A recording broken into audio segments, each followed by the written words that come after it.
Hi everybody, my name is Rob Gilmore, and for my informative speech, I'd like to talk about the American Pit Bull Terrier. As I talk, I want you to think about pit bulls and what information you've learned and where you've heard it from.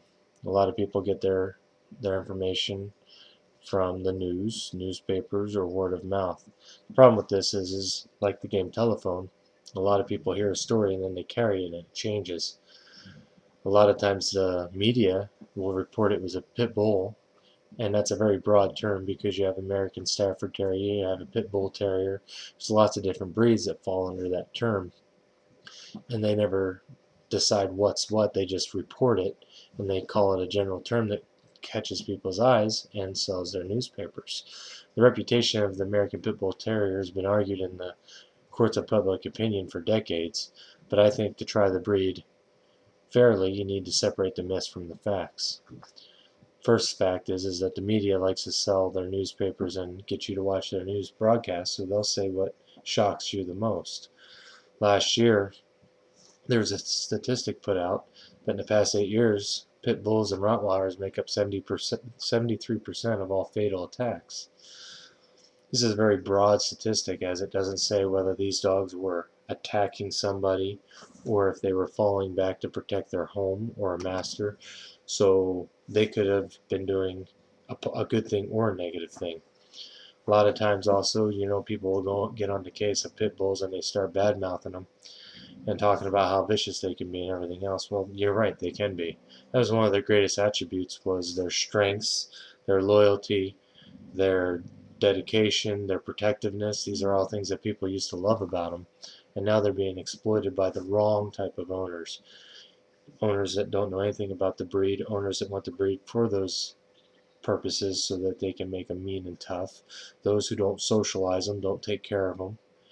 I mean, anything not socialized won't know how to act when it gets around other dogs, other people. So this becomes an issue. People want to point the finger at the dog. Well, let's look at the owners. It's been said more than once that guns don't kill people, people kill people. Well, same thing with a pit bull. As these dogs go around and they get this negative attention from the media doesn't portray the two pit bulls that were at the space shuttle uh, accident years ago, or the fact that three pit bull dogs by the name of Tahoe, Cheyenne, and Dakota were at 9/11 and worked longer hours than any other dog there. Or you got RCA, the certified hearing dog in Alaska. And then if you're my age or even a little older, you'll know who Petey is from the Little Rascals original show. Again, another pit bull. If you happen to use the internet to look at news, abcnews.go.com covered a story of Michael Vick's dogs. He had 150 of them. Several were put down. Majority were saved and rehabilitated. A lot of them are working with kids in schools. Kids who have trouble reading, these dogs are put with these kids to kind of mellow the environment, and it helps the kids focus and read and gives them some companionship while they do it.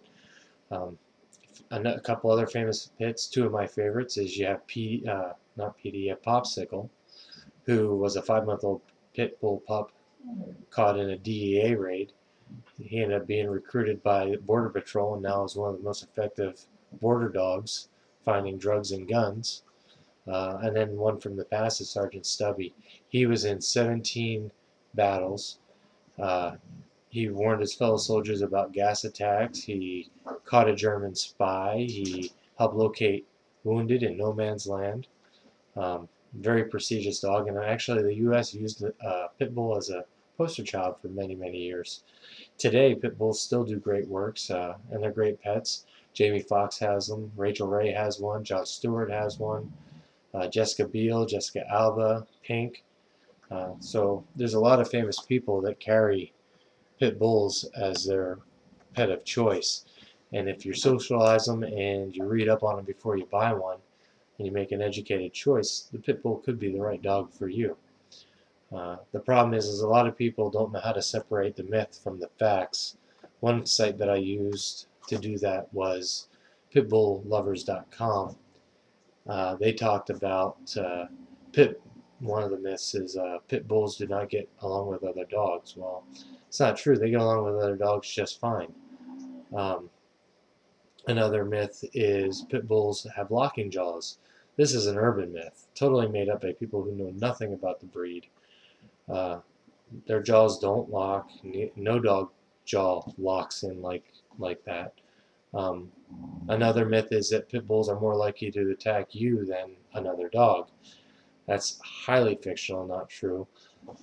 You have more of a chance of either getting struck by lightning, choking on a marble, drowning in a 5-gallon bucket, or getting hit by a falling coconut than you do getting attacked by a pit bull.